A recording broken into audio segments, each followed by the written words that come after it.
कि आज हम पटिच समुत्पाद समझने वाले हैं, अर्थात कार्य कारण की श्रृंखला, जैसे कि पटिच समुत्पाद कहा जाता है, द लॉ ऑफ डिपेंडेंसी कहा जाता है, या द लॉ ऑफ ओरिजिनेशन कहा जाता है। अर्थात इस संसार में जो भी चीज उत्पन्न हो रहा है वो उनके पीछे का कारण क्या है, किन कारणों के कारण हम ये संसार देख पा रहे हैं, हम ये संसार महसूस कर पा रहे हैं।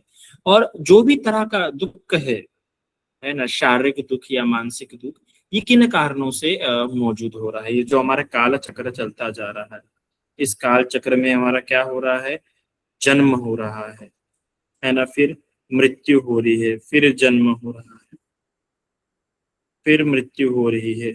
ये पूरा काल चक्र हमारा गोल गोल गोल गोल चलता जा रहा है, जन्म मृत्यु जन्म मृत्यु। तो किन कारणों के कारण ये जन्म मृत्यु, क्या ऐसे कारण, क्योंकि भगवान की शिक्षा में हमें ये बात स्पष्ट से पता है कि जो भी चीज अस्तित्व में आ रही है ना, अस्तित्व में आ रही है, वो अकारण नहीं हो सकती है। इस संसार में कुछ भी अकारण नहीं है, अकारण इस संसार में कुछ भी नहीं है। जो भी है वो किसी ना किसी कारण से ही उत्पन्न होती है। तो चाहे वो हमारे जीवन का सुख हो, या चाहे हमारे जीवन में एक नए जीवन का आगमन हो, चाहे किसी बालक का आगमन हो, या चाहे कोई विवाह भी हो रहा हो हमारा, या हम किसी के साथ रिश्ते में आ रहे हो, या हमारे से किसी के साथ रिश्ता टूट रहा है, या कुछ भी हो रहा है, उसके पीछे कारण होते हैं। और इन्हीं कारणों का अभ्यास इस पटिच समुत्पाद में किया जाता है। और पटिच समुत्पाद में ऐसे हमें 12 कारण बताए गए हैं, 12। उन 12 कारणों को आज हम अध्ययन करने वाले हैं। याद रखिएगा, इस पटिच्च समुत्पाद के बारे में ये कहा जाता है, भगवान कहते हैं कि ये जो पटिच्च समुत्पाद है ना, देखो दो ही बातें सबसे इंपॉर्टेंट है। एक, बुद्ध की शिक्षा में दो बातें सबसे इंपॉर्टेंट है। सबसे पहला, 4 आर्य सत्य, ये इंपॉर्टेंट है।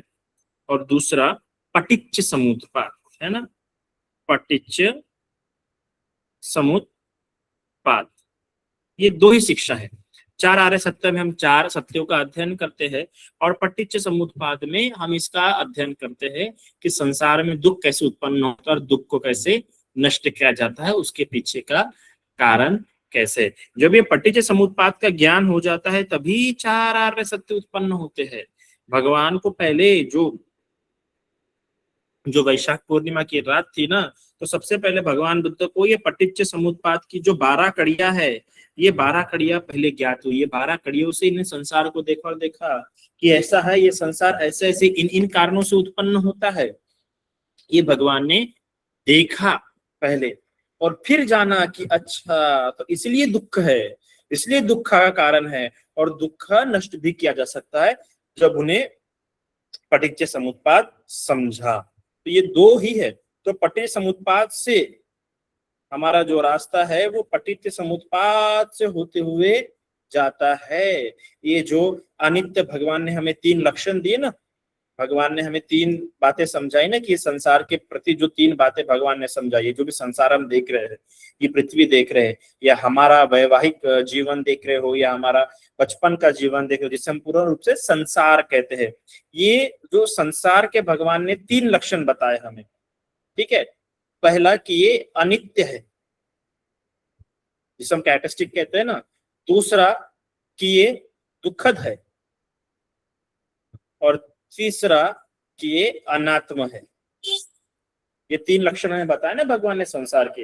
ये तीनों लक्षण भगवान इसलिए जान पाए क्योंकि भगवान ने ये पटिच्च समुत्पाद के आधार पर संसार को समझा। ये पटिच्च समुत्पाद जब समझा तब जाके उन्हें 4 सत्य का बोध हुआ, तब जाके उन्हें संसार के 3 लक्षण पता लगे। और जब संसार के 3 लक्षण हमें पता लग जाते हैं, अनित्य, दुख और अनात्म, तब हमारा संसार से जो मोह है भंग हो जाता है। तब संसार से हम अनासक्त हो जाते हैं। तब जाके संसार में हम निर्वाणिक अनुभूति हो पाती है, जब ये अनित्य दुख अनात्म को समझते हैं। कुछ लोग अनित्य को समझ जाते हैं, दुख को समझ जाते हैं, पर अनात्म को नहीं समझते। क्योंकि अनात्म समझने के लिए हमें हर चीज की ठीक प्रकार से कार्य कारण की कड़ी को समझना होगा। हमें देखना होगा कि ये जो चीजें संसार में जो उत्पन्न हो रहा है वो कैसे कई सारे कारणों से उत्पन्न हो रहा है। कैसे ये जो भी हमारे सामने अस्तित्व दिख रहा है, वो अस्तित्व कितने कारणों से और इनके पीछे कितने कारण लगे और कैसे कारणों से अस्तित्व उत्पन्न हो रहा है। जब हम ये कारण देखते हैं तब हमें पता लगता है कि अनात्मा है इस संसार में। आत्मा कहने लायक कुछ नहीं है। आत्मा मतलब केंद्र बिंदु, आत्मा मतलब एक ही कारण, एक कारण के कारण से अगर सब कुछ उत्पन्न हो रहा है तो उसे हम कह सकते हैं कि यह आत्मा है, और उसका कोई अपना कारण नहीं, तब वो आत्मा कह सकते हैं, जिसमें कोई परिवर्तन नहीं होता, जो नित्य हो, अनित्य नहीं। पर जब हम देखते हैं कि संसार सब कारणों से उत्पन्न हो रहा है और ये कारण भी नष्ट होते रहते हैं, कारण भी नित्य है, और एक कारण से उत्पन्न नहीं होता है, कई सारे कारण से उत्पन्न होते, तब हम अनात्मा समझ जाते हैं। और अनात्मा समझाने के लिए, इन सब कारणों को समझाने के लिए हमें पटिच्च समुत्पाद की बहुत आवश्यकता पड़ती है। तो अभी हम पटिच्च समुत्पाद को ही समझने वाले हैं। तो हम संसार में क्या देखते हैं, हम संसार में जो सबसे पहले पटिच्च समुत्पाद में 12 कड़ियां है, ठीक है, ये बात आपको बता दूं कि पटिच्च समुत्पाद में 12 कड़ियां है। हम इन 12 कड़ियों करके एक एक करके समझेंगे। सबसे पहले हम संसार में देखते हैं मृत्यु, है ना। हमने कई लोगों की मृत्यु देखते हैं। अब ये जो मृत्यु है, अब अगर कोई आपसे पूछे कि ये मृत्यु सकारण है या अकारण, आपके हमारे ज्ञातियों की जो मृत्यु होती है हम देख रही है आज, कोई पड़ोसी मर जाता है या कोई व्यक्ति मर जाता है, तो ये मृत्यु अकारण है, मतलब बिना किसी कारण के हो रही है, इसके पीछे कोई ना कोई कारण है। तो हम इतना तो कह सकते हैं कि नहीं, संसार मतलब मृत्यु तो अकारण नहीं होती। हम लोग भले कहते हैं अकारण मृत्यु, हाँ, अकारण कुछ नहीं होता है, सबके पीछे कोई ना कोई कारण होता है। तो साधारणतः हम कह सकते हैं कि हाँ, इसकी जो मृत्यु हुई है बुढ़ापे के कारण हुई है, हाँ, उसकी जो मृत्यु हुई है वो रोग के कारण हुई है, हाँ, वो फलाने की जो मृत्यु हुई है वो एक्सीडेंट के कारण हुई है। तो ऐसा हम कारण बताते हैं। पर पटिच्च समुत्पाद जो 12 कड़ियों में बताता है, संसार का पूरा जो चक्र है, पूरा जो भव चक्र है, जन्म से लेकर मृत्यु तक के, या जो भी अस्तित्व का चक्र है, ये 12 मूल कारणों में बताता है। जिसमें मूल कारणों में, है ना। ये तो ठीक है, ये तो एक व्यवहारिक कारण है, किसी के लिए बीमारी व्यवहारिक कारण है, किसी के लिए बुढ़ापा ये व्यवहारिक कारण है, ये मूल कारण नहीं है। मृत्यु हो ही क्यों रही है, ठीक है, मृत्यु हो ही क्यों रही है, तो ये किसी की बीमारी से हो रही है, किसी की बुढ़ापे से हो रही है, किसी की एक्सीडेंट से हो रही है, किसी की अल्पकाल में ही, जवानी में ही हो जा रही है, पर ये हो ही क्यों रही है मृत्यु, इसका मूल कारण क्या है। तो इसका मूल कारण अगर कोई बुद्ध से पूछे तो बुद्ध बताएंगे जन्म।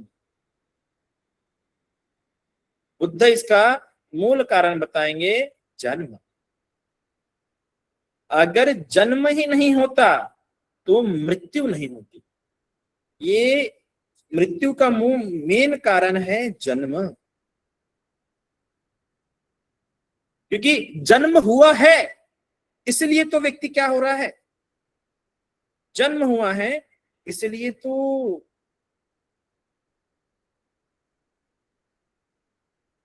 ये जन्म हुआ है इसलिए व्यक्ति को रोग हो पा रहे हैं, है ना। ये जन्म हुआ है इसलिए व्यक्ति क्या हो रहा है, बूढ़ा हो रहा है, इसलिए व्यक्ति का एक्सीडेंट हो पा रहा है। अगर जन्म ही नहीं रहता तो उसको ये सारे परेशानियों से गुजरनी नहीं पड़ती ना, कितने सारे। जब व्यक्ति का जन्म हो जाता है तो जन्म से लेकर मृत्यु के बीच में जो ये जीवन होता है,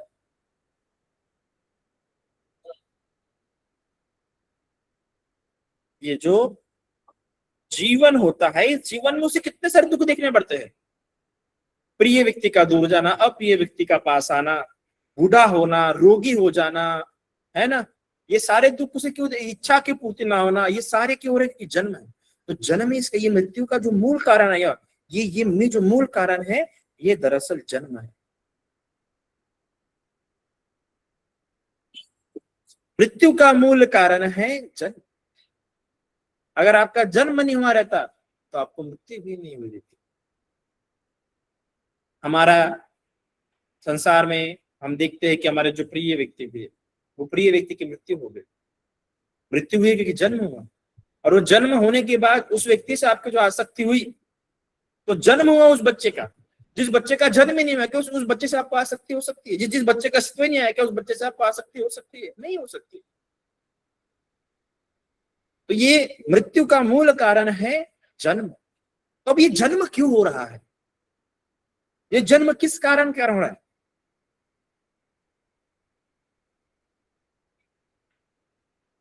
अगर आप पूछिए कि ये जो जन्म है, इस जन्म का मूल कारण अगर आप भगवान से पूछे तो हम तो सरल भाषा में कह देते कि नहीं बाबा, इसका मूल कारण तृष्णा हो सकती है, पूर्व जन्म के कर्म हो सकते हैं।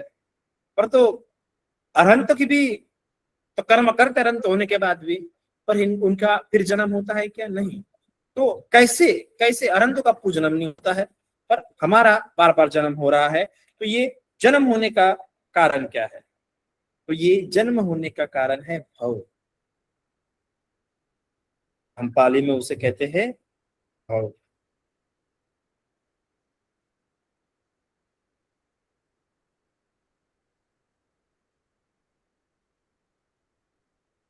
ये जो हमारा जन्म हो रहा है ना, ये भव के कारण हो रहा है। अगर भव नहीं होता, भव बहुत इतना सुंदर शब्द है, ये भव को सटीक रूप से समझाना बड़ा कठिन है। इसको इंग्लिश के लिए हम बिकमिंग कहते हैं या टू बी कंटिन्यूड इंग्लिश में। इसको हमेशा बनते रहना।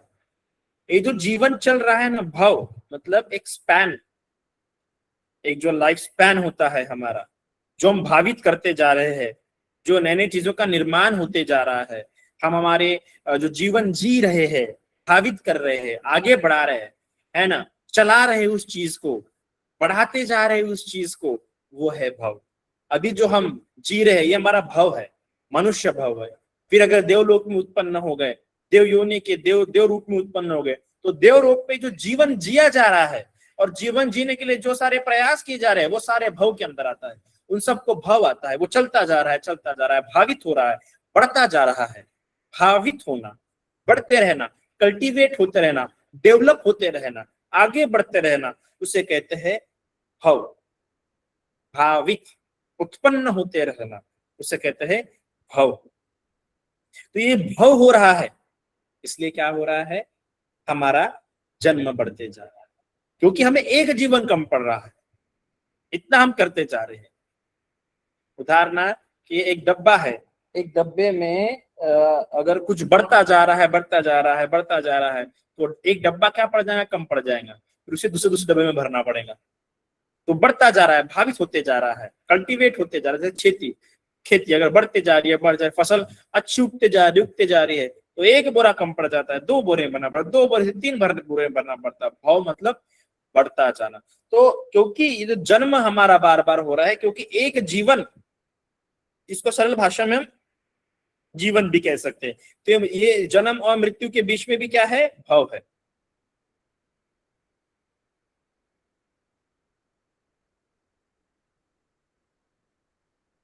तो ये जो हम देख रहे हैं ना, ये जो जीवन जिया जा रहा है, इसमें भी भाव है। तो ये बार बार जन्म क्यों हो रहा है? क्योंकि भाव हो रहा है। तो ये भाव है, इसलिए फिर से क्या हो रहा है? हमारा जन्म होते जा रहा है। अब ये क्यों भाव हमारा बढ़ते जा रहा है?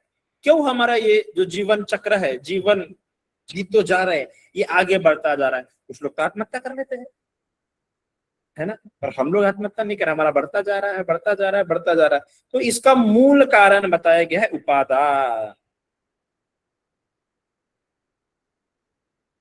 उपादान,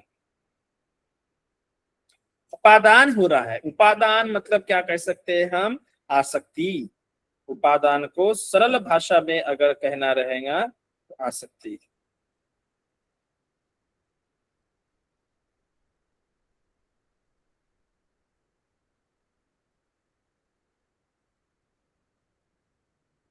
इंग्लिश में अटैचमेंट। तो जो उपादान है, हम जो आसक्त हो जाते हैं किसी वस्तु से, तो उस वस्तु को अपने पास सकते हैं, तो उस वस्तु का भाव बढ़ता है। उपादान, उपादान हुआ, उपादान मतलब किसी वस्तु से आसक्त हुए तो उस वस्तु को अपने पास रखने की कोशिश करेंगे, भाव बढ़ेगा। या हम किसी हमें कोई चीज अच्छी लगी तो हम उसका, हम हमें कोई व्यक्ति अच्छा लगा तो उसका हम और अपना समय अरे अभी मत जाओ, रुक जाओ, थोड़ी देर और रुक जाते, थोड़ी देर और बातें करते, थोड़ा थोड़ा समय बिताते, ऐसा बोलते ना हम लोग। तो हम उसको और लंबा करना चाहते, उस क्षण को, उस व्यक्ति के साथ, उस वस्तु के साथ हम और लंबा जीना चाहते और ज्यादा जीना चाहते, तो ऐसा हमारा भाव बढ़ जाता है। आसक्त होने, उपादान को सरल भाषा में हम आसक्त कहते हैं। तो जब आसक्त होते तो हमारा भाव बढ़ता है, और भाव बढ़ता है तो फिर जन्म जन्मों का नाता करना चाहते हैं, फिर और जन्म, और एक जन्म, दो जन्म, तीन जन्म, चार जन्म, ऐसे 10 जन्म लेना चाहते हैं। तो हमारी आसक्ति, हम जब भी किसी से आसक्त हुए तो हम समझ ना रहे हमारा भाव बढ़ेगा इससे, किसी घर से आ सकते हुए, किसी व्यक्ति से आ सकते हुए, तो उससे हमारा और भाव बढ़ेगा, हमारा जीवन चक्र और बढ़ेगा, और हमें जन्म लेने पड़ेंगे, और हमें मृत्यु होना पड़ेगा उतनी ही बार। तो उपादान, अभी आसक्ति होती क्यों है, ये हम क्यों किसी व्यक्ति से आसक्त हो रहे हैं, किसी व्यक्ति से, किसी वस्तु से, कोई गाड़ी से आसक्त हो रहा है, कोई वस्तु से आसक्त हो रहा है, तो क्यों? तो वो इसका कारण बताया गया है, तन्हा। क्या? तन्हा, पाली में, जिसे हम हिंदी में कहते हैं इच्छा। क्या कहते हैं? इच्छा। इच्छा के कारण हम उपादान, इच्छा मतलब डिजायर, ठीक है ना। तो ये जो हमें इच्छा हो जाती है, जैसे कि मुझे साइकिल चाहिए, मुझे लॉलीपॉप चाहिए, मुझे पिज्जा चाहिए, इच्छा हो गई। अभी ये इच्छा होते जा रही, होते जा रही है, तो ये इच्छा उपादान का रूप ले लेती है, आसक्त हो जाती है। जितनी इच्छा उत्पन्न होते रहेंगी उतना आसक्ति क्या होती है, मजबूत होते जाती है। मैंने अपने अभिधम्मा के शुरुआती लेक्चर में आपको समझाया था कि हर तन्हा, हर इच्छा उपादान नहीं बनती है, पर अगर इच्छा पे ध्यान नहीं होगा, इच्छा के प्रति सती नहीं होगा कि मेरे में इच्छा उत्पन्न हुई है, इस प्रकार से जागरूकता नहीं रहेंगी, तो ये इच्छा क्या बन जाएंगी, उपादान बन जाएंगी। और फिर से फिर क्या होगा, फिर और भाव बढ़ेगा, फिर और जन्म बढ़ेंगे, फिर और बार बार मृत्यु होती रहेंगी। तो इच्छाएं जो हम करते हैं, ये इच्छा, अगर हम किसी व्यक्ति, एक व्यक्ति के प्रति बार बार इच्छा उत्पन्न हो रही है, या हम वो चीज की बार बार इच्छा उत्पन्न कर रहे हैं कि मुझे ये चाहिए, मुझे लॉलीपॉप दो, नहीं मुझे पिज्जा खाना है, तो इच्छा क्या करती है, हमें उस वस्तु से आसक्त हो जाते हैं, इसलिए हमारी फेवरेट चीजें बन जाती है, फेवरेट इंसान बन जाती है। जिस इंसान के साथ बार बार रहने की इच्छा होती है, वो व्यक्ति हमारा बेस्ट फ्रेंड बन जाता है। जो डिश हमें बार बार खाने की इच्छा होती है, वो हमारी फेवरेट डिश बन जाती है। जो प्लेस में बार बार जाने की इच्छा उत्पन्न होती है, वो हमारी फेवरेट स्पॉट बन जाता है, डेस्टिनेशन प्लेस बन जाती है। तो इच्छाएं, जिसको जितना इच्छित करेंगे, जितना मन में उत्पन्न करेंगे, वो, अब ये इच्छाएं क्यों उत्पन्न हो रही है ना। तो ये इच्छाएं उत्पन्न होने का रीजन क्या है, आप जो इतनी इच्छाएं कर रहे हैं, क्या होगा इसका रीजन आपके हिसाब से? तो तन्हा का रीजन बताया गया है वेदना, क्योंकि हमें क्या होती है, वेदना, वेदना, सॉरी वेदना हुई।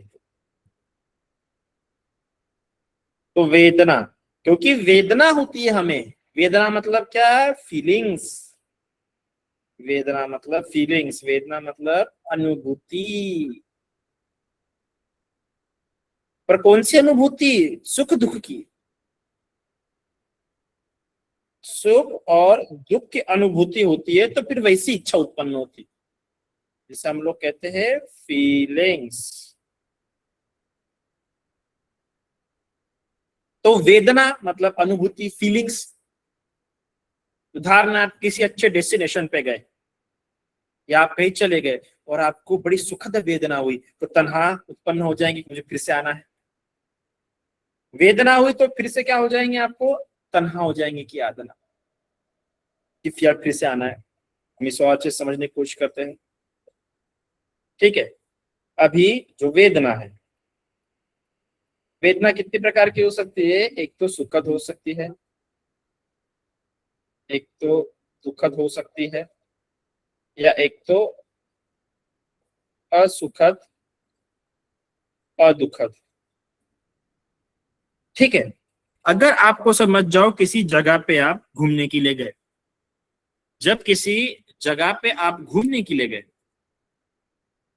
और वहां पे जाते बराबर आपको सुखद अनुभूति हुई, वेदना हुई तो क्या होगा, हमने पहले ही पढ़ लिया है कि वेदना से क्या उत्पन्न होता है,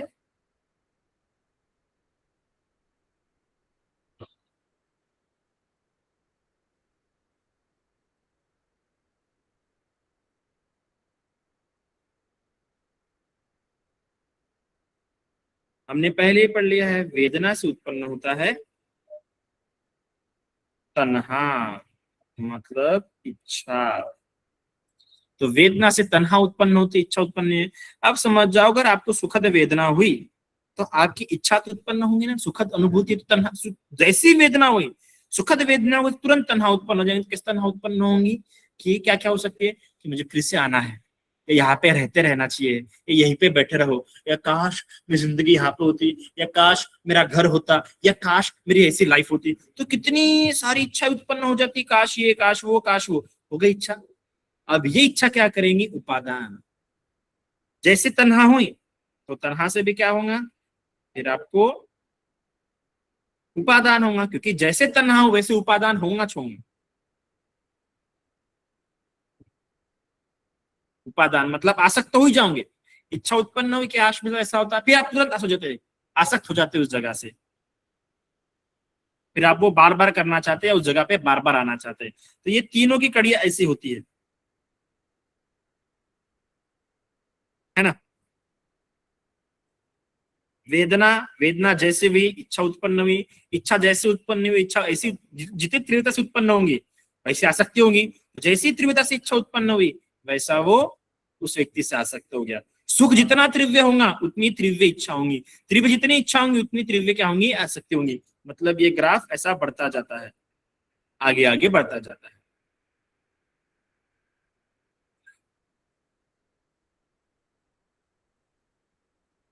चलिए ऐसा करके देखते हैं।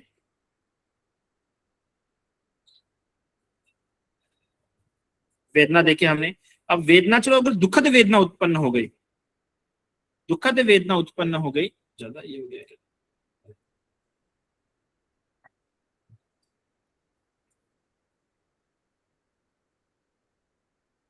अभी जो वेदना है वो वेदना अगर दुखद उत्पन्न हो गई, दुखद वेदना उत्पन्न हो गई, तो इच्छा कैसे उत्पन्न होगी, अरे यार मुझे नहीं आना, मुझे क्यों लाया गया। इच्छा वो फिर भी उत्पन्न होगी, ऐसा नहीं किसी सुख होने पर इच्छा उत्पन्न होगी। हर वेदना, चाहे वो सुखद वेदना हो, दुखद वेदना हो, या असुखद अदुखद वेदना हो, कुछ ना कुछ इच्छा निर्माण करती है। बस असुखद अदुखद वेदनाओं की इच्छाएं उपादान उत्पन्न करने में सक्षम नहीं होती है। पर सुखद दुखद वेदना उपादान गहरा उत्पन्न करने में सक्षम होते भी। दुखद वेदना उत्पन्न हुई तो दुख से क्या होगा, अरे हट काय को लाया मुझे यहाँ पे, मुझे नहीं लाना चाहिए था, ऐसी इच्छा उत्पन्न होंगी, है ना। और यही इच्छा से फिर क्या होगा, आप में आसक्ति होंगी कि मुझे यहाँ नहीं आना है। इस प्रकार की आसक्ति होगा आपकी, कि इस जगह पे मुझे नहीं जाना है, या आप कुछ और चीजों से आप मन में ला लोगे। आपका अटैचमेंट बढ़ेगा कि नहीं यार वो जगह अच्छी थी यार, काश वहीं पे गए गए रहते। तो वो इच्छाएं कहीं और लेके जाएंगे कि मुझे यहाँ नहीं आना है, क्योंकि यहाँ इच्छा उत्पन्न है कि मुझे यहाँ पे क्यों लाया गया, तो मुझे कहीं और लेके चलो, मुझे कहीं और लेके जा। ऐसी आसक्ति वहां पे उत्पन्न होगी।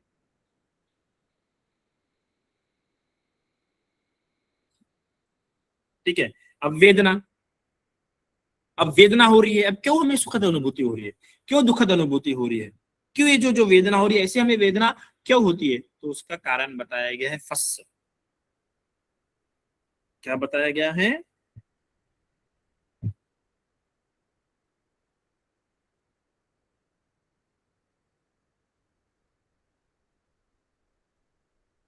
ये जो वेदना हो रही है इसका मुख्य कारण है फस। फस मतलब स्पर्श, स्पर्श मतलब टच, है ना, या फिर आप कह सकते हैं सेंसेशन।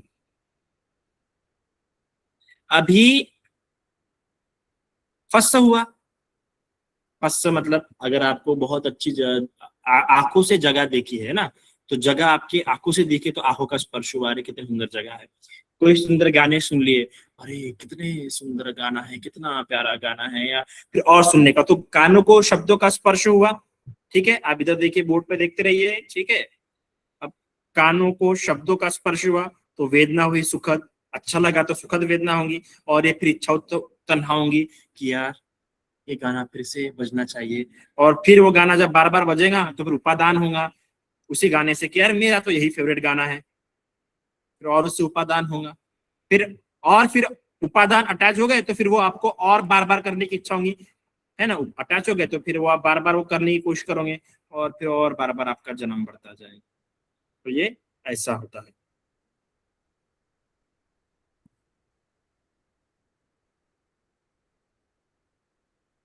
तो फस्स, अब ये फस्स क्यों हो रहा है? ये फस्स जो हो रहा है हमें ना, कानों पे शब्दों का स्पर्श हो रहा है, कोई सुनने के लिए मिल गया, आंखों से कोई रूप देखने के लिए मिल रहा है, जीवा से कोई स्वाद मिल रहा है, ये सब क्यों हो रहा है? क्योंकि हमारे पास 6 आयतन है। अगर ये 6 आयतन हमारे पास होते ही नहीं तो हमें ये स्पर्श होता क्या? हमें ये स्पर्श नहीं होता। हमें क्या पास है? ये सलायतन है हमारे पास, 6 आयतन, 6 सेंसेस, सलायतन। हमारे पास क्या है? ये सलायतन है। ये 6 इंद्रिया है ना, आंख कान, ये जो 6 इंद्रिया ना, एक कितनी है? आंख, कान, नाक, फिर जीवा, फिर और क्या है? त्वचा, जिससे हम इसको यहाँ पे स्पर्श किए, यहाँ पे स्पर्श किए, यहाँ पे स्पर्श किए, तो त्वचा है ना। 1 2 3 4, 4 5 6, मन। ये 6 इंद्रिया है, इसलिए में स्पर्श हो रहा है। किसी के मन, वही अभी कोई पूछ सकता है कि मन पे स्पर्श कैसा हो, तो मन को विचारों का स्पर्श होता है। कोई विचार काफी अच्छा लगता है, कोई विचार काफी बुरा लगता है, तो इस प्रकार का स्पर्श। आंख को रूप का स्पर्श होता है। अरे क्या सुंदर रूप है, कितनी प्यारी लड़की है, कितना प्यारा लड़का है, कितना प्यारी बच्ची है, कितना प्यारा बच्चा है, कितनी प्यारी जगह है। आंखों को रूप का स्पर्श होता है। अब आंखों को रूप का स्पर्श होना चाहिए। आंखों के सामने में रूप है, कोई अच्छा लड़का खड़ा है, कोई लड़की खड़ी है, कोई अच्छी सीनरी खड़ी है, पर पूरा अंधेरा है, तो रूप दिखेगा क्या? तो स्पर्श भी होना चाहिए, इसलिए फस्सा शब्द इस्तेमाल किया गया है। ये फस्सा शब्द यहाँ पे बहुत इंपॉर्टेंट है। आपके समझो, ये जो फस्सा बोला गया ना, स्पर्श होना चाहिए, सिर्फ इंद्रिया होने से काफी नहीं है। आपके पास 6 इंद्रिया है, पर इन 6 इंद्रियों को स्पर्श नहीं हो रहा है, तो क्या होगा? वेदना भी नहीं होंगी, याद रखिएगा। स्पर्श होना चाहिए। आंखों में आप समझो, एक ही कमरे में 2 लोग बैठे हुए, पर पूरा अंधेरा है, और दोनों एक दूसरे को देख नहीं पा रहे, तो आंख तो है, सामने व्यक्ति भी है, पर अंधेरा होने के कारण देख ही नहीं पा रहे, क्योंकि आंखों को स्पर्श ही नहीं हो रहा। जब वो सामने बैठे वाले व्यक्ति पर लाइट गिरती है, और वो लाइट रिफ्लेक्ट होकर हमारे आंखों पे गिरती है, तब हमें दिखता है कोई ऑब्जेक्ट। तो स्पर्श होना चाहिए। सिर्फ 6 आयतन होने से, या कोई व्यक्ति, या कोई सीनरी, या कोई रूप आंखें के सामने होने से नहीं होता है। अगर कोई व्यक्ति अंधा होगा तो जो स्पर्श होगा ही नहीं ना, तो वो पर्टिकुलर इंद्रिय को स्पर्श होना चाहिए। अभी स्पर्श भी अपने तरीके से होते हैं। आंखों को रूप का स्पर्श होता है जब लाइट होती है, कानों को शब्द का स्पर्श होता है जब शब्द उसके कानों पे पहुंचे। अभी समझ जाओ, कोई 10 रूम बाहर खड़ा है और वहां से कुछ बोल रहा है, तो मेरे कानों पे शब्द गिरेंगे, मेरे पास कान है, वो भी बोल रहा है, पर मेरे कानों पे शब्द गिरना चाहिए। तो कानों को सिर्फ शब्दों का स्पर्श होता है, आंखों को सिर्फ रूप का स्पर्श होता है, जीवा को सिर्फ स्वाद का स्पर्श होता है, कान को सिर्फ सुगंध का स्पर्श होता है, काया को सिर्फ टच का स्पर्श होता है, तो वो स्पर्श होना चाहिए। और मन को सिर्फ विचारों का स्पर्श होता है। तो जो इंद्रिय रहेंगे, उस इंद्रियों के अनुकूल विषय रहेगा, और वो विषय रहने से काफी नहीं, वो विषय का स्पर्श भी होना चाहिए। तब जाके वो फस्त होगा, तब जाके वो वेदना होंगी, तब जाके वो तन्हा उत्पन्न होंगी। वरना ऐसे नहीं कि कोई भी तन्हा उत्पन्न हो जाए। तो ये 6 इंद्रिया नहीं होती तो हमें सलायतन नहीं होता है। अब जिसके पास आंख नहीं है, उसको आंख का स्पर्श होगा नहीं, और आंख का स्पर्श नहीं होगा तो आंख की इंद्रिया उसको, आंख की तन्हा उसको उत्पन्न होंगी ही नहीं, और आंख का उपादान भी उसे उत्पन्न होगा नहीं। अभी ऐसा थे, कई बार एक सुदास करके वेदों में एक ऋषि था। उसने देखा कि अरे ये आंखों के कारण क्या होती है? तृष्णा उत्पन्न होती है। ये मैं इतने लोगों को देखता हूँ, इतनी वस्तु देखता हूँ, तो इन वस्तु को देखने के कारण से मेरे में क्या इच्छा उत्पन्न होती है।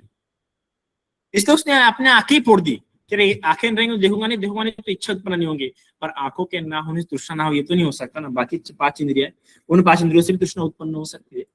और चलो बाकी 4 इंद्रिया भी ना हो, सिर्फ मन इंद्रिय है, तो उस मन इंद्रिय में भी तृष्णा उत्पन्न हो सकती है। जैसे ब्रह्मलोक में, अरूप ब्रह्मलोक में, जहाँ पे रूप नहीं होता पर मन इंद्रिय होने के कारण मन की तृष्णा होती है, इसलिए वहां से व्यक्ति नरक लोग जा सकता है। ठीक है।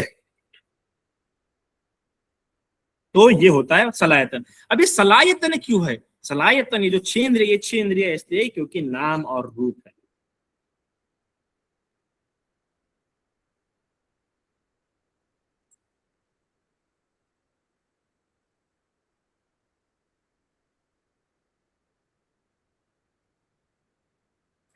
अब ये सलायतन क्यों हो रहा है?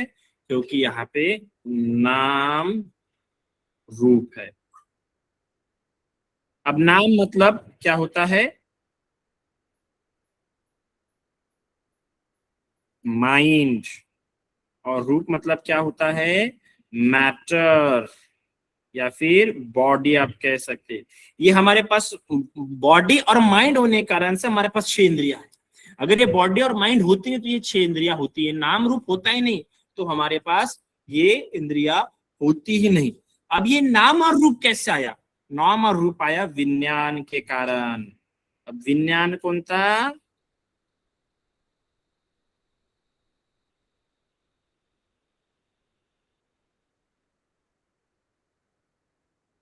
विज्ञान ने कारण। विज्ञान मतलब अब यहाँ पे जो विज्ञान की बात करें, दो तीन तरह के विज्ञान की बात कर सकते हैं, पर ये विज्ञान मतलब कॉन्शियसनेस, मतलब चेतन।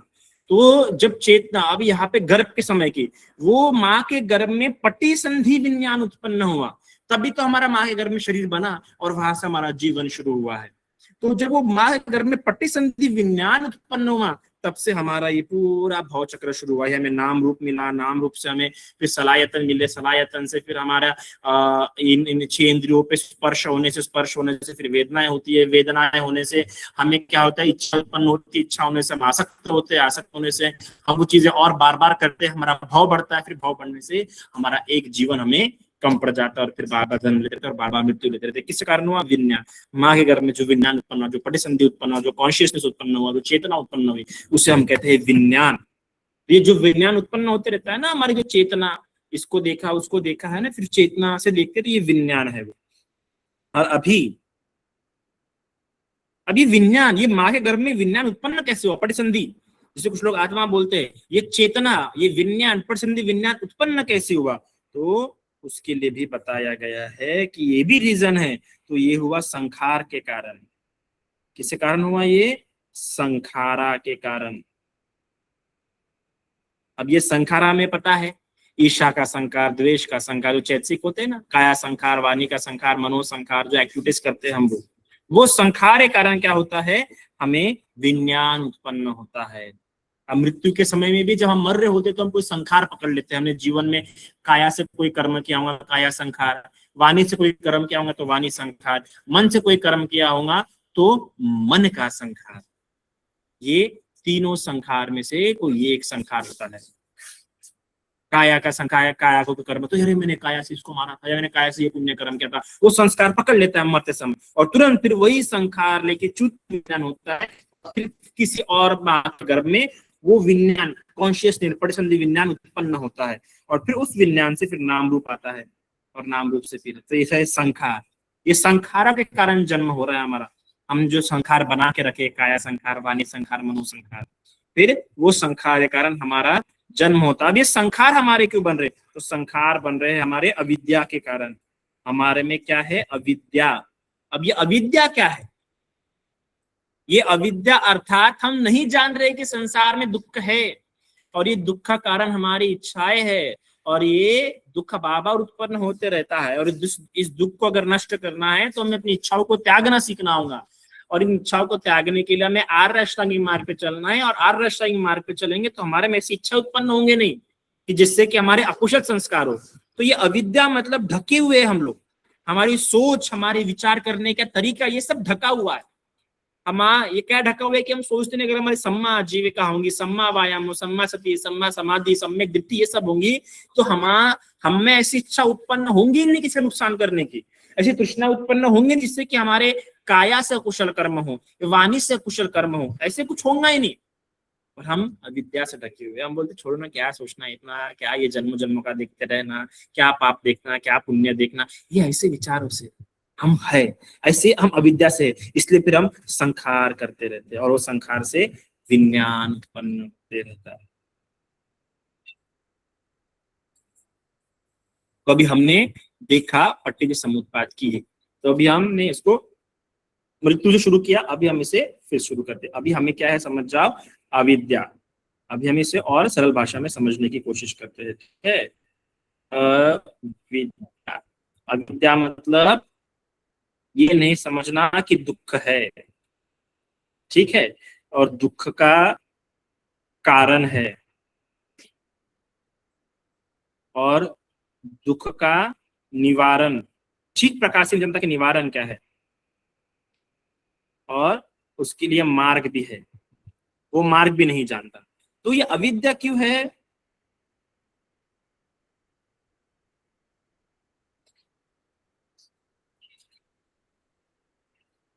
अभी अविद्या, अविद्या मतलब क्या होता है?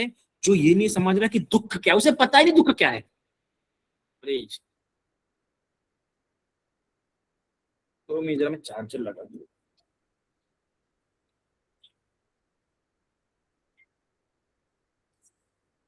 क्लास लंबी हो रही है क्या? आज की क्लास तो लंबी हो सकती है। बंदे जी, आज की क्लास बहुत इंपॉर्टेंट है। ये क्योंकि बहुत ज्यादा विपश्यना वगैरह तो जिनको ध्यान साधना करना है उसके लिए बहुत ज्यादा आवश्यक होंगे आगे जाके। बहुत बहुत, और बहुत गहराई है इसमें। ये तो अभी तो बहुत मैं हल्के रूप पे पढ़ा रहा हूँ, बहुत ही आप बेसिक लेवल कह सकते हैं जो भी पढ़ा रहा हूँ मैं। It's not not authentically deep drive नहीं कर रहा हूँ मैं इसमें। डीप ड्राइव में जब 2-3 बार आपको ये पढ़ा के हो जाएगा तब जाके करूंगा इसमें डीप ड्राइव। उसमें तो उतरना बहुत जरूरी है बंदे जी। डी डाय तो मारनी पड़ेगी इसमें। तो अभी देखो, अविद्या, अविद्या मतलब क्या होता है कि उसे पता नहीं कि दुख क्या है। सबसे पहली बात याद रखना, ये दुख क्या है नहीं पता। हमको पता है कि संसार में, कुछ लोगों को पता है कि संसार में दुख है, पर दुख क्या है? दुख क्या है? जन्म लेना दुख है, मृत्यु होना दुखद है, इच्छा की पूर्ति ना होना दुखद है, ऐसी इच्छा उत्पन्न करना जो पूरी ना हो सके वो दुख है। ठीक है। इसके अलावा ऐसा व्यक्ति मिलना जो हमें प्रिय नहीं है वो दुख है। ठीक है। या जो प्रिय व्यक्ति दूर जाना ये दुख है। तो जो दुख की परिभाषा में जो 8 प्रकार के जो बुद्ध ने दुख बताए ना, वो दुख इसे पता नहीं। वो दुख ना पता होने के कारण से वो और भी फंस जाता है, कई तरह के दुखों में और फंस जाता है। इसलिए तो जो बाबा उबा जो षड्यंत्र रचते, इसी तो रचते, जिस दिन संसार में पता लग जाए कि दुख क्या है और वो दुख बार बार आना है, तो फिर वो फंसेगा नहीं किसी बाबा के चक्कर में या हवा चक्कर में। तो अविद्या यही कि उसे दुख पता नहीं, अविद्या यही कि उसे दुख का कारण भी पता नहीं। कारण क्या है? इच्छा है, तन्हा। ये दुख का कारण क्या है? तन्हा। दुख का निवारण क्या है? इच्छाओं का त्याग। और इच्छाओं को त्यागने के लिए आप एक झटके में त्याग सकते हैं। जो आर्य अष्टांगिक मार्ग वाला जीवन जीता ही नहीं, वो अपनी इच्छाओं को त्यागना उसके लिए आसान है ही नहीं, बहुत कठिन है। हम आर्य अष्टांगिक का मार्ग का जीवन इसलिए जीते हैं कि हम इच्छाओं को आसानी से त्याग पाए, या हमें ऐसे अकुशल वाली इच्छा उत्पन्न हो ही ना। अब कोई कोई व्यक्ति होते हैं किसी में बहुत ज्यादा पाप भीरुता वाली इच्छा, पाप वाली इच्छा उत्पन्न होते हैं, किसी किसी में पाप वाली इच्छा उत्पन्न होती नहीं। चोर में देखो, जब भी कोई सुंदर चीज देखा तो सबसे पहले चोरी करने की इच्छा उत्पन्न होगी। लेकिन हम जैसे तहसीलदार लोगों में इच्छा उत्पन्न होगी कि नहीं? तो हमारा स्वभाव बन जाता है, जैसा जीवन जीते हैं, जैसा मार्ग वाला जीवन जीते वैसी इच्छा उत्पन्न हो हम ज्यादा करते हैं। और फिर वैसी इच्छा, एक एक चोर को चोरी का माल छोड़ना या ये चोरी की इच्छा त्यागना बहुत कठिन है। वो आसानी से नहीं छोड़ सकता, याद रखना। अब इस बात को समझिए। तो इसलिए जैसा जीवन जियोगे वैसी इच्छाओं का त्यागना कठिन होगा। तो जब आप आर्य अष्टांगिक मार्ग वाला जीवन जीते, जो भगवान ने जो मार्ग बताया वो वैसा जीवन जीते हो, तो आपको इच्छा त्यागना मतलब दुख का निवारण बहुत आसान हो जाता है। क्योंकि आप एक तो अपनी इच्छा वैसे उत्पन्न होती भी नहीं, और जो इच्छा उत्पन्न होती है उसको भी त्यागना आपके लिए बहुत सरल जीवन होता है। तो ये, पर ये सभी नहीं पता, इसलिए हम लोग क्या है? अविद्या में। इसलिए यही हमारी अविद्या। अभी हमें पता है कि दुख क्या है, दुख का कारण इच्छा है ना? पर हम वो इच्छा को त्याग पाते हैं क्या? नहीं त्याग पाते, क्योंकि हम आर्य अष्टांगिक मार्ग वाला जीवन नहीं जीते। बहुत इंपॉर्टेंट पॉइंट। हमें पता है, हमें हमें हम बुद्ध के शिष्य है। हमें बुद्ध ने बताया कि 8 प्रकार के दुख है, इसलिए हमें पता है कि 8 प्रकार के दुख है। हमें पता है कि इस दुख का कारण इच्छा है, तन्हा है। पर क्या वो तन्हा हम छोड़ पा रहे हैं? ये छोड़ पाना बहुत कठिन है। अरे मैं कर लेता हूँ ना, छोड़ना इतना क्या, क्योंकि हमें आर्य अष्टांगिक मार्ग वाला जीवन जीना है। ठीक है। अभी ये अविद्या, और इसी अविद्या के कारण से ये सब ना, दुख, दुख का कारण, दुख का निवारण और मार्ग पता ना होने के कारण से हम लोग क्या करते हैं? हम लोग उत्पन्न करते हैं अविद्या पच्चया संखारा।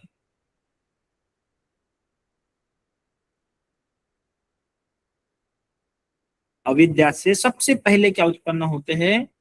संखार। ये बहुत बारीक से जाइए, जब विपश्यना करेंगे, ध्यान साधना करेंगे, जब जब डेली लाइफ में इस थ्योरी को अपनाएंगे, तो आपको समझेगा कि आप जो डायरेक्टली देख रहे हैं उसके बीच में कई सारे छोटे छोटे पॉइंट्स है, उनको आप मिस नहीं कर सकते, तभी आपको छोड़ना ज्यादा आसान होगा। तो अविद्या से उत्पन्न होते हैं संखार। अब संखार मतलब क्या होता है? संखार एक तो 3 तरीके के हो सकते हैं, ठीक है। एक पुण्य भी संखार, एक अपुण्य भी संखार, और एक अनंजय अनजय भी संखार, है ना। मतलब एक पुण्य पुण्य वाले संखार, अपुण्य वाले संखार, और उनते ऐसे संखार जो काफी मजबूत होते हैं, जिसको हटाना बहुत डिफिकल्ट होता है, विशेषतः अरूप लोक के पुण्य ये होते हैं। अभी ये जो पुण्य के संखार है या अपुण्य के संखार है, या तो आप काय से कर सकते हैं, काया से कर सकते हैं, वाणी से कर सकते हैं, या मन से कर सकते हैं। काया से करेंगे तो क्या करेंगे? काया से एक तो आप अकुशल कर सकते हैं या कुशल कर सकते हैं। उसी तरीके से वाणी से भी आप अकुशल या कुशल, उसी तरीके से मन से भी अकुशल या कुशल कर्म कर सकते हैं। तो ये जो कर्म है ये संखारी है ना। अविद्या पश्चात संखारा, तो संखारा को अगर आप सिनोनिम देते हैं, अगर पर्यायवाची शब्द, तो कर्म ही है। पर ये कर्म कौन सा? एक तो काया का कर्म, वाणी का कर्म, या मन का कर्म। उसमें भी अकुशल या कुशल क्या कर रहे हैं। अब काया के अकुशल कर्म क्या हो सकते हैं? हिंसा करना, चोरी करना, या व्यभिचार करना। वाणी कौन से? चुगली करना, चहाड़ी करना, व्यर्थ की बकवास करना। अब अपन उदाहरण के लिए लेते हैं अविद्या पच्चय संखारा। संखारा मतलब समझ जाओ कर्म कौन सा ले रहे हैं, कोई समझ जाओ राहुल। अब राहुल क्या कर रहा है? सुरेश की निंदा कर रहा है। राहुल सुरेश की निंदा कर रहा है। अब हमारा यहाँ पे बहुत इंपॉर्टेंट देखते, राहुल सुरेश की निंदा कर रहा है, ठीक है। हाँ? मला कोण बोलत आहे? कौन? विचार ना एकदा, विचारू नये। तो राहुल सुरेश की निंदा कर रहा है। अब देखो यहाँ पे कर्म हो रहा है निंदा वाला। कौन सा कर्म हो रहा है यहाँ पे? निंदा वाला कर्म हो रहा है। अब ये निंदा कर्म है। अब ये कर्म कौन सा है? कुशल है या अकुशल? अकुशल कर्म है। ये कौन सा कर्म है? वाणी का। अकुशल कर्म और अकुशल कर्म में भी वाणी का कर्म कर रहा है। तो अब ये क्यों कर रहा है? ये संखार, ये वाणी का संखार, क्योंकि अविद्या इसको पता नहीं, अरे दुख निर्माण होगा, ये तो अकुशल कर्म कर रहा है, ये तेरी तृष्णा है, ये तेरी तृष्णा के जब तू किसी व्यक्ति की निंदा कर रहा है। अगर मैं किसी व्यक्ति की निंदा कर रहा हूँ तो सरल सी बात है, मेरी को तृष्णा होगी, मुझे कोई बात हर्ट होगी, तभी मैं किसी के व्यक्ति की निंदा कर रहा हूँ। मैं किसी के पास जाइए किसी की चुगली कर रहा हूँ, किसी निंदा कर रहा हूँ, क्यों मैं निंदा कर रहा हूँ? मुझ में क्यों इतनी ये बात आई है कि मैं किसी की निंदा कर रहा हूँ? सरल सी बात है, कुछ ना कुछ हुआ होगा, राग द्वेष मोह की जड़ें कुछ ना कुछ वहां पे आई होंगी, और अपने वाणी से कर भी रहा हूं। पर अगर मैं इस विद्या में आ जाऊं, इस ज्ञान के प्रकाश में आ जाऊं, नहीं तो दुख ही है। ये तो मेरी तृष्णा है, मेरी तृष्णा के कारण मैं क्यों किसी की और हानि करूं? ये सम्यक वाणी नहीं है, ये मिथ्या वाणी है। अगर मुझे आर्य अष्टांगिक मार्ग पता, और आर्य अष्टांगिक मार्ग में मुझे बताया गया है सम्मा वाणी सम्मा वाचा, और मैं जो कर रहा हूँ निंदा, ये निंदा सम्मा वाचा में नहीं आता है, तो निंदा करेगा क्या? नहीं, पर उसमें अविद्या है। और अविद्या होने कारण से वो क्या कर रहा है? ऐसा संखार कर रहा है। तो देखो अविद्या होने कारण संखार करते हैं। कई बार लोग पुण्य भी संखार के कारण ही, अविद्या के कारण नहीं करते। जैसे कि किसी के बलि देना, नवस करना, है ना, कि अरे मैं ये पुण्य करता हूँ वो ये हो जाएगा, इसलिए संखारा क्या कहा? सिर्फ अपुण्य नहीं, पुण्य को भी संखारा कहा गया। जो लालसा रख के, जो इच्छा रख के, आने वाले समय मुझे ये मिले, आने वाले समय मुझे वो मिले, ऐसी इच्छा रख के जो पुण्य करता है, वो पुण्य, वो संखार भी अविद्या वाले उसको, वो भी संखार अविद्या के कारण से उत्पन्न हुए हैं, ठीक है। तो अविद्या पच्चया संखारा, फिर संखारा। अभी संखारा पच्चय क्या है? विज्ञान। अविद्या के कारण संखार उत्पन्न होते, संखार के कारण से क्या उत्पन्न होता है? विज्ञान।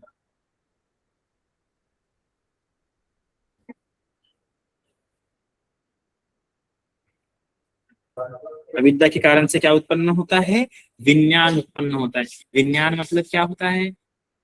विज्ञान मतलब चेतना नहीं, क्या विज्ञान मतलब चेतना, कॉन्शियसनेस, चित्त।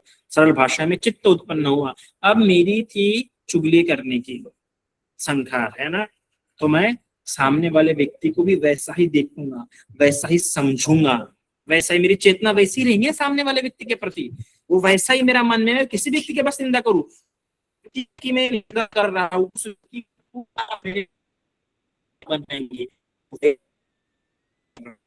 और इसे मृत्यु के संदर्भ में भी देखे तो जब व्यक्ति अपने आखिरी क्षण गिन रहा हो और आखिरी क्षण गिनते हुए जब उसमें संखार उत्पन्न हो तो उसे याद आ गया, अरे मैंने कई समय पहले इस व्यक्ति की निंदा की थी, और वही संखार लेके मरता है। तो जो माँ के गर्भ में है, वो माँ के गर्भ में फिर वही द्वेष वाला पटिसंधि विज्ञान उत्पन्न होता है। पहली चेतना वो वही से शुरुआत होती है उसकी। तो ये विज्ञान मतलब क्या होती है? चेतना, चित्त, मन, क्या मन। तो अविद्या पच्चय संखारा, संखारा पच्चय विज्ञान, अर्थात अज्ञान के चलते वो निंदा कर रहा है, और निंदा कर रहा है तो वो उसी मन से युक्त हो गया, निंदनीय मन से, कि वो बस उसे निंदा करना, उसे अभी और कुछ नहीं समझेगा, वो बस निंदा ही करना चाहेगा। उसका विज्ञान उसे निंदा से युक्त है, वो सोचेगा। अभी विज्ञान है तो अभी मैंने हमेशा कहा है, अभी मैंने आपको बताया है कि जहां विज्ञान है वहां नाम के चारों घटक है। विज्ञान, संखार, संज्ञा और वेदना। जो ये चारों घटक है नाम के, वो चारों के चारों होंगे। तो उस समय में जो निंदा होके, निंदा युक्त होके, निंदा भरे मन से युक्त होके जो चुगली कर रहा है, बकवास कर रहा है ना, वो अभी उस तरीके से समझेगा, वैसे ईर्ष्या के संस्कार उसके मन में उत्पन्न होंगे, समझ भी उसकी क्या होंगी, वैसी ही होंगी। और वो वेदना भी, याद रखना, जो वेदना उस समय कोई सुख के, वो निंदा करे कि सुख की अनुभूति नहीं कर रहा होता है, वो वेदना उसकी वैसी दुखद वेदना ही वो हो रही होती है एक तरीके से, याद रखना। ख्याल से 1 घंटा हो गया है, मेरे ख्याल से आगे का हम नेक्स्ट क्लास में समझेंगे। इतना अभी काफी है। अभी मैंने आपको सिर्फ सिंपल में एक समझाया, आगे विज्ञान से हम नेक्स्ट क्लास में समझेंगे। अभी मैं आपको सरल भाषा में एक बार फिर से बता देता हूँ कि देखो कि मृत्यु किसके कारण होती है? जन्म हुआ है इसलिए।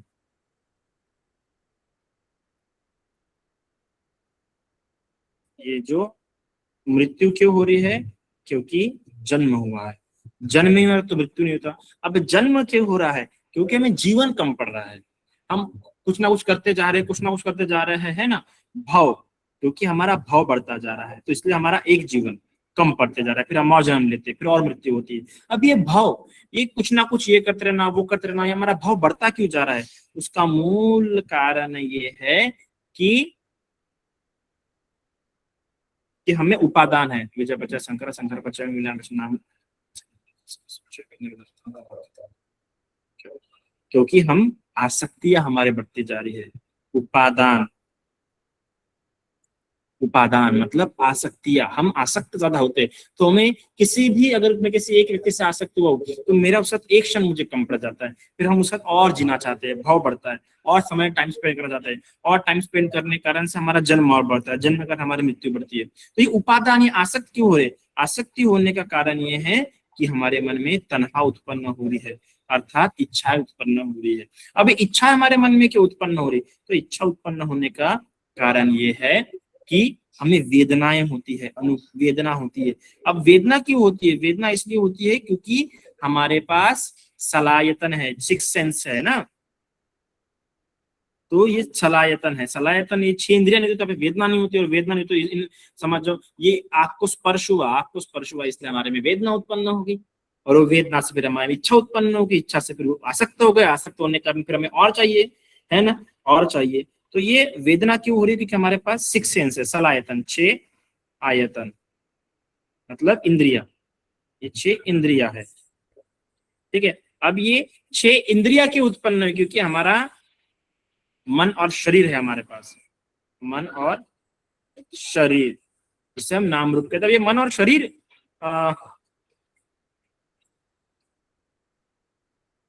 अब ये मन और शरीर किस कारण से उत्पन्न हुआ? ये मन और शरीर उत्पन्न हुआ है विज्ञान के कारण से।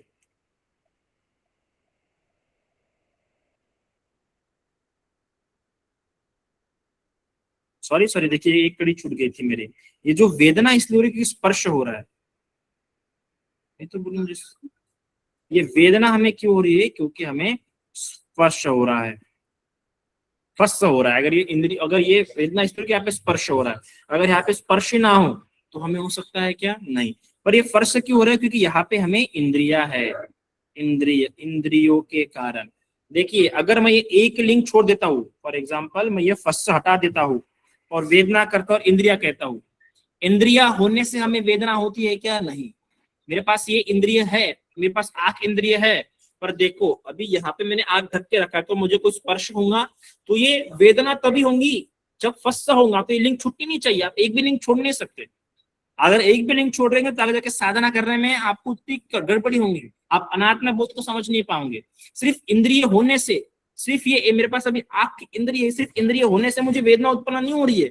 ये कान है, समझ जाओ, मेरे पास कान है, मेरे पास इंद्रिय है, पर ये कानों पे कोई शब्द लग ही नहीं रहा, कोई शब्द का आ ही नहीं रहा, तो वेदना होगी कानों पे? नहीं होंगी।